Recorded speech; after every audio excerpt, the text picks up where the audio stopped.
গণতান্ত্রিক জোট করে সমবায় নির্বাচনে পরাজিত করল শাসক দলকে। আগামী বিধানসভা বা পঞ্চায়েত নির্বাচনেও এভাবেই গণতান্ত্রিক জোট করে লড়াই করে শাসক দলকে পরাজিত করবেন বলে জোটের দাবি।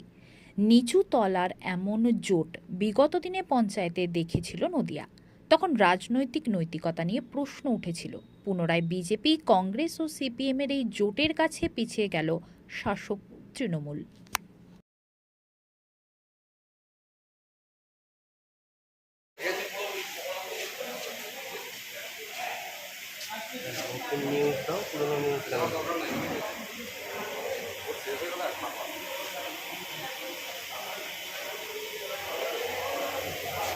আজকে রেজাল্টটা কি? আজকে নদিয়ার নাকাশিপাড়া কাঁচকুলি গ্রামে যে সমবায় নির্বাচন ছিল তাতে 9টির মধ্যে আমরা 5টিতে আমরা জোট প্রার্থী জয়যুক্ত হয়েছি। আপনারা মানে কারা?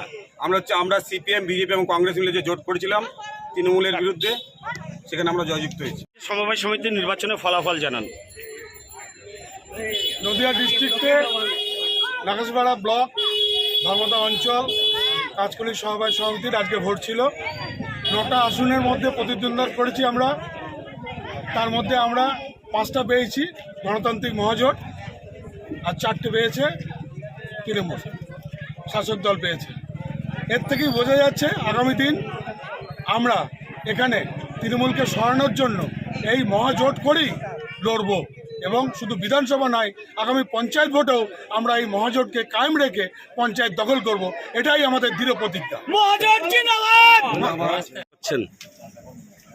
ভোটে তো এটা তো দলীয় ভোট হয় না, কিন্তু দলের মানে আপনাদের অন্তর্দ্বন্দ্বের কারণেই কি আপনাদের পরাজয়টা ঘটলো?